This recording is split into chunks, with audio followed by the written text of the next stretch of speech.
जब roller coaster ride में जाते हैं, Shubham, you must have definitely gone roller coaster ride, what is the trick of enjoying the roller coaster ride और आपको चक्कर नहीं आए?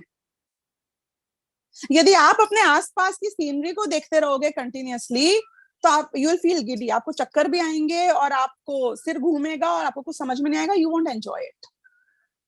तो रोलर कोस्टर राइड में क्या हम रोलर कोस्टर को रोक सकते हैं कि भैया रोलर कोस्टर राइड है ना, राइड है, राइड, संसार की राइड चल रही है, रोलर कोस्टर राइड।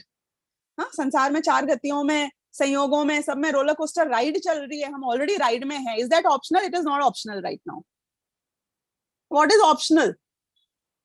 कि आप रोलर कोस्टर राइड में अपनी दृष्टि को यदि बाहर की सीनरी से हटाकर उससे भेद विज्ञान करके, क्यों भेद विज्ञान करके?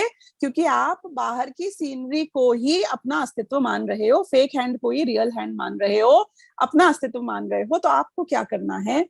भेद करना है, दोनों को डिफरेंट मानना है।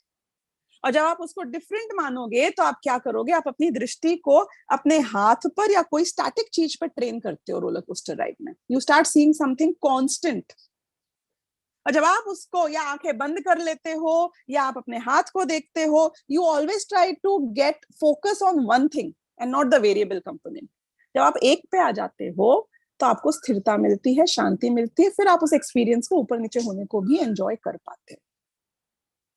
तो जो आपका अदर हैंड है, जहां पे स्टिमुलेशन नहीं हो रहा है, जो हमारे द्रव्य गुण पर्याय में द्रव्य गुण का नित्य त्रिकाली ध्रुव का पक्ष है, जहां पे परिवर्तन नहीं है, जहां पे गेयों के निमित्त से होने वाले गेयाकार नहीं है, जहां पे मैं उसी को ही जान रहा हूं, जब वहां स्थिरता आ जाती है, वो मुख्य हो जाता है, तो अपने आप ही पर द्रव्य जिससे आपने भेद किया है वो गौण हो जाता है।